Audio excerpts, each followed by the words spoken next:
We're in the midst of a series on the prayer that Jesus taught his disciples to pray. It ought to be so familiar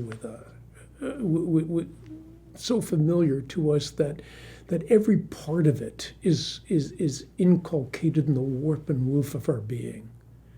We've talked about the first few phrases: Our Father who art in heaven, hallowed be thy name, thy kingdom come, thy will be done. But then Jesus teaches his disciples to pray on earth as it is in heaven. That's what I want to focus on in today's video. I noted previously that the prayer of Jesus is divinely divided into two parts. The first part is focused on God's glory. And therefore, in the first part, we pray, hallowed be your name.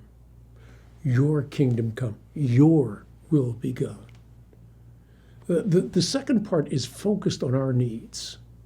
And that's precisely how it should be. Jesus taught us to first reverence the realm of heaven, and only after we have reverenced the realm of heaven should we turn our position and our posture and our petitions and our prayers towards those things which are of earth.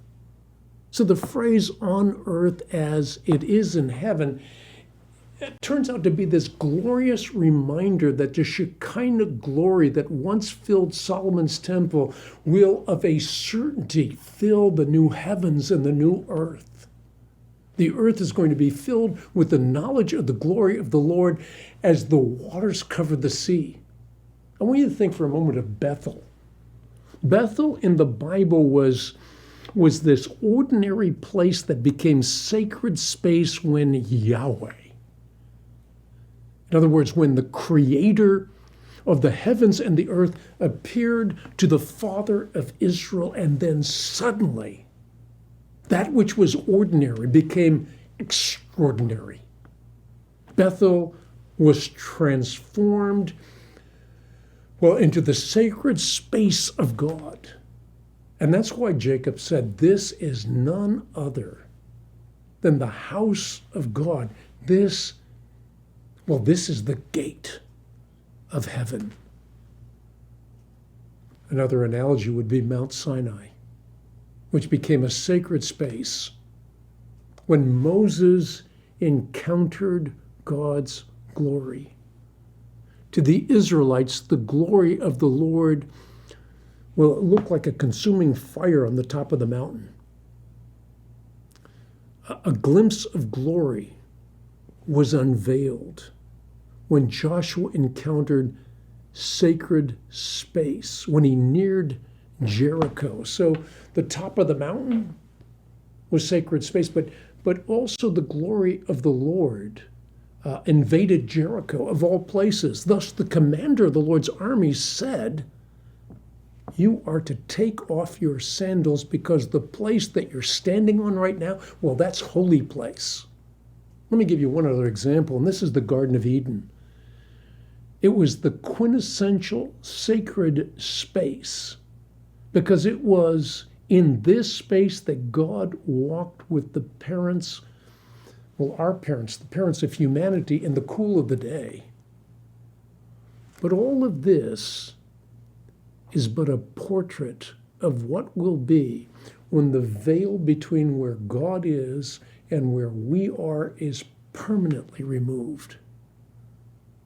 Moses, he trembled in fear when he encountered the presence of God within the burning bush. When the prophet Isaiah, and he was the holiest man in Israel, saw the Lord high and exalted, seated on the throne in the train of his robe filling the temple. Remember what he did? He cried out, "Woe to me! I'm ruined. I'm a man of unclean lips, and I dwell among a people of unclean lips. And now my eyes have seen the King, the Lord Almighty." And yet when God's space and ours merge, all such terror will be removed. Our lips Our lips will be cleansed. Our hearts will be purified. We'll touch that sacred mountain, the heavenly Jerusalem, without as much as a tinge of fear. We will, as the Bible put it, come to thousands upon thousands of angels in joyful assembly, to the church of the firstborn, to those whose names are written in heaven. We will have come to God. Lord Jesus Christ, Son of God,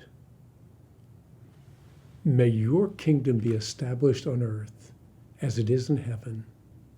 And may I even now partake of the heavenly fruit so as to become one with you, saturated body and spirit in your divine life.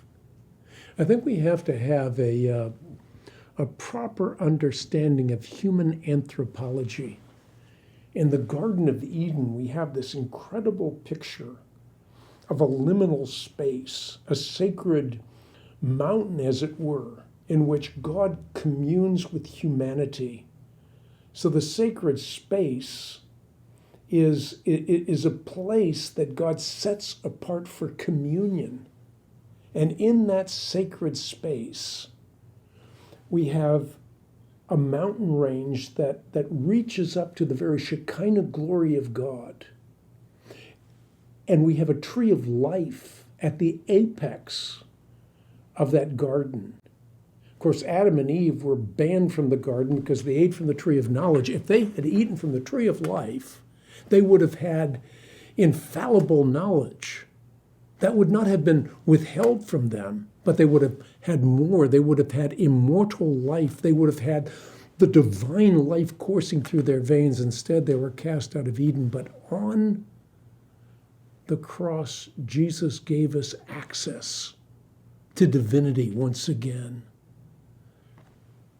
to the Eucharist, to the Lord's table, to the medicine of immortality that can transform us not only in the life to come, but transform us